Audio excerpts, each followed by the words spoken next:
Welcome back to my YouTube channel science explore. हम सभी जानते हैं कि हमारी सोसाइटी में कंटिन्यूअसली कुछ डिसीज़ दिखाई देते हैं, जैसे कि malaria, typhoid, dengue, diabetes, hepatitis. इसमें से कुछ एक्यूट डिसीज़ होते हैं तो कुछ क्रोनिक डिसीज़ होते हैं। अब ये एक्यूट और क्रोनिक डिसीज़ है क्या?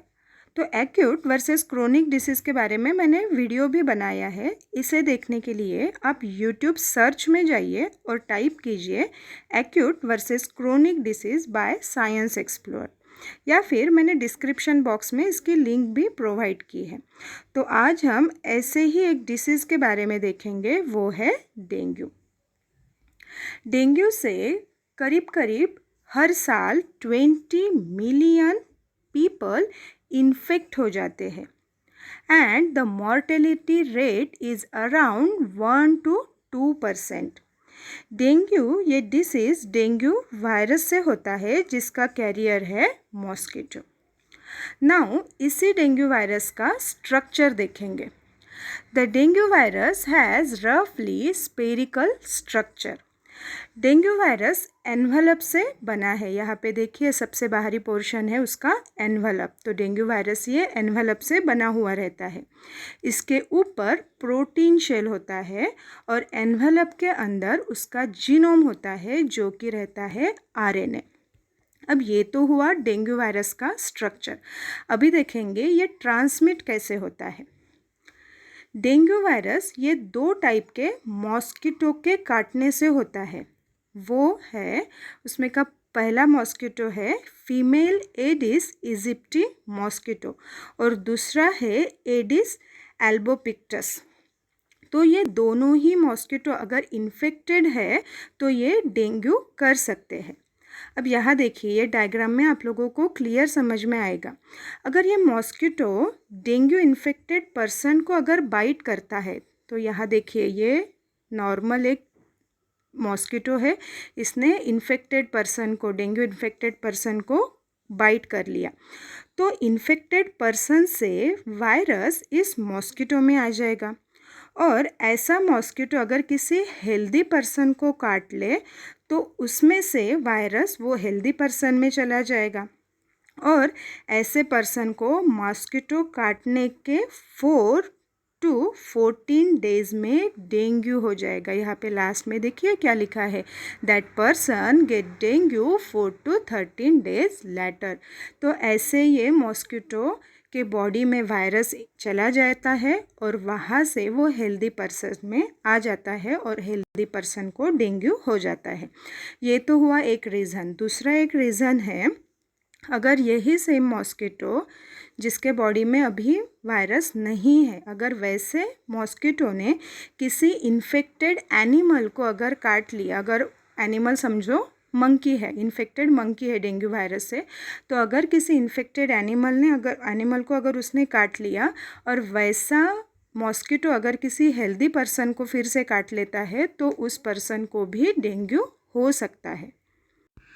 तो इस तरह से ये मॉस्किटो डेंगू वायरस का कैरियर बन जाएगा।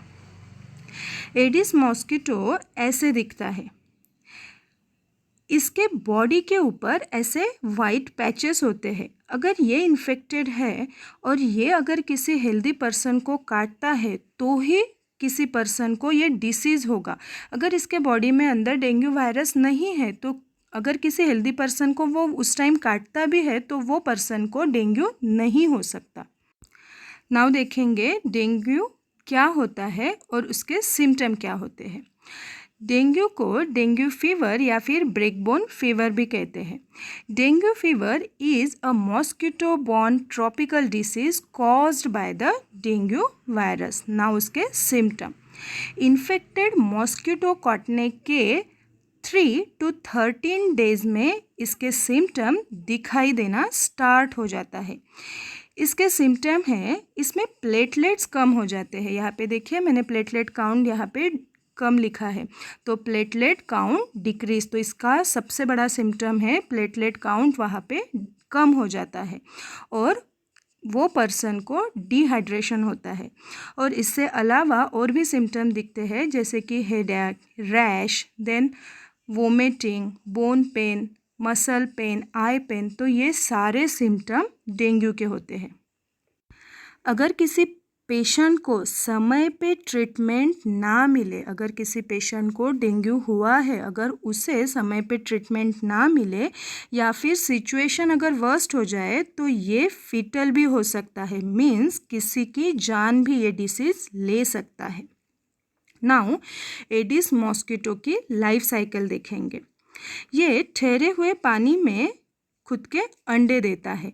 तो यहाँ पे देखिए उसकी लाइफ साइकिल है। तो ये एडल्ट मॉस्किटो है, ये एडल्ट फीमेल मॉस्किटो है। एडिस एजिप्टी नाम का वो मॉस्किटो रहता है। वो क्या करता है, उसके अंडे ठहरा हुआ जो पानी होता है उसमें वो डालता है। अब कुछ दिनों के बाद उसका लार्वा में कन्वर्शन हो जाएगा। वो बड़ा होने के बाद प्यूपा बनेगा और लास्टली एडल्ट मॉस्किटो वो बन जाएगा और वो फिर से एक दे सकता है ठहरे हुए पानी में। तो इसकी ये लाइफ साइकिल होती है। अब इसका प्रिवेंशन कैसे करें? तो कुछ कंट्रीज़ में इसके अगेंस्ट वैक्सीन भी अवेलेबल है, बट WHO का कहना है कि वैक्सीन उन्हीं पेशेंट को दी जाए जिनकी प्रायर हिस्ट्री है इन्फेक्शन की।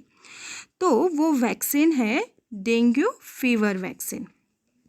पर अगर हमने हमारे एटमॉस्फेयर में गंदगी ही ना होने दी तो ये मॉस्किटो रिप्रोड्यूस ही नहीं हो पाएगा। तो यही इसका सबसे बड़ा प्रिवेंशन होगा। तो ये है उसका प्रिवेंशन। नाउ इसे डायग्नोस कैसे किया जाता है, मीन्स किसी को डेंगू हुआ है तो ये कैसे पहचाने? तो ये हमने सिम्टम देखे हैं।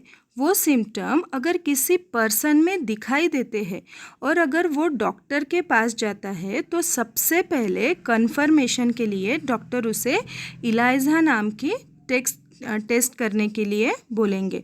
तो इलाइजा ये ब्लड टेस्ट होती है। तो इलाइजा का लॉन्ग फॉर्म है एंजाइम लिंक्ड इम्यूनोसॉर्बिट असे।